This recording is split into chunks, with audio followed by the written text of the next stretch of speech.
हमारी संस्कृति, हमारे संस्कार सदा रहें हमारे साथ। सब्सक्राइब करें तिलक। आप अंतर्यामी हैं प्रभु। आप जानते हैं असुर सृष्टि की रचना में बाधाएं खड़ी कर रहे हैं। और प्रभु, जब जब सृष्टि की रचना में बाधा आती है और अधर्म पर्वत बनकर बहती हुई सृष्टि सरिता को रोक लेता है, तब आप ही धर्म की संस्थापना करने के लिए और धर्म की रक्षा करने के लिए हम जैसे भक्तों की पुकार सुनकर दौड़े चले आते हैं। प्रणाम प्रभु। प्रणाम प्रभु। कल्याणमस्तु।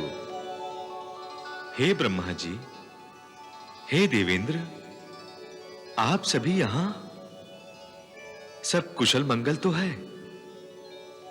आप अंतर्यामी हैं प्रभु। आप जानते हैं असुर सृष्टि की रचना में बाधाएं खड़ी कर रहे हैं।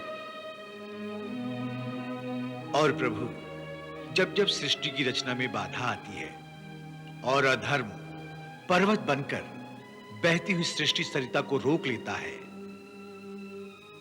तब आप ही धर्म की संस्थापना करने के लिए और धर्म की रक्षा करने के लिए हम जैसे भक्तों की पुकार सुनकर दौड़े चले आते हैं।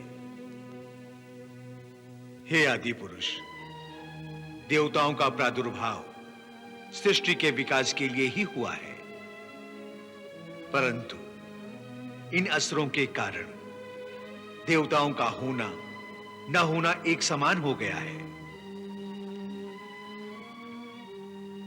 ऐसे में हमारी क्या स्थिति है प्रभु? हम क्या करें?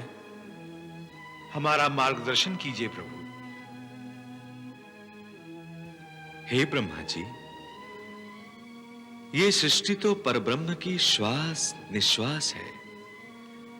ये तो चलती रहेगी। प्रकाश और अंधकार का युद्ध भी शाश्वत है, और इन्हीं द्वंद्वों से होकर ही इस सृष्टि का विकास और ह्रास होता रहेगा। फिर भी प्रभु, जब अंधकार का प्रभाव बढ़ता है तो जगत में अधर्म, अत्याचार, अनाचार, अनीति और आतंक सर्वत्र व्याप्त हो जाता है और दैवी शक्तियां क्षीण हो जाती हैं। इस समय ऐसी स्थिति बन गई है प्रभु। यदि असुरों को उनका आश्रय मिलता रहेगा प्रभु, तो देवता असुरों पर आघात नहीं पहुंचा सकेंगे। मैंने भृगुपत्नी को समझाने का प्रयास किया था, परंतु व्यर्थ। हे ब्रह्मा जी, हे इंद्रदेव, आप लोग निश्चिंत होकर जाइए। परम तपस्वी ऋषि श्रेष्ठ भृगु की पत्नी को समझाने का प्रयास मैं अवश्य करूंगा।